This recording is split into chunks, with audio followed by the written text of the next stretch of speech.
Hello everyone, এখন বাজে 10টা 20। 10টা 20 বাজে। গিয়েছিলাম আমরা বাজারে কিছু কেনাকাটা করবো বলে। এখন চৈত্র সেল, সব জায়গাতেই সেল চলছে। শপিং মলগুলোতেও 50%, 60%, 70% জিনিসের উপর নির্ভর করছে।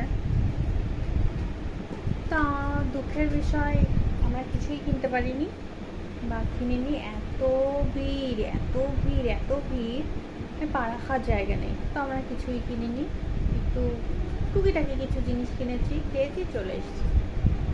না, আমার ইচ্ছা ছিল ভিড়ের মধ্যে যাওয়ার, কিছু কেনাকাটা করার, কিন্তু আমার হাজবেন্ডের একদমই ইচ্ছা নেই ভিড়ের মধ্যে যাওয়ার।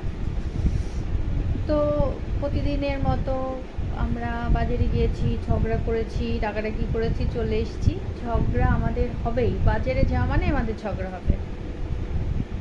তো আজকেও ঝগড়া হয়েছে। হ্যাঁ, এত পরিমাণ রাগ হচ্ছিল, রাগটা এখন কমে গেছে, কারণ আমি এসেই ভাত খেয়ে নিয়েছি। তার জন্য এখন আমার রাগ নেই, আমার খাওয়া হয়ে গেছে। আমার আর একটা ডিউটি আছে, সেই ডিউটিটা হচ্ছে এই এখন এই হোমওয়ার্ক করতে বসিয়েছি। একটা খাতা বাকি আছে, বাদ বাকি সব করে নিয়েছে। তো চলো ডিউটি পালন করি। Bye bye, good night.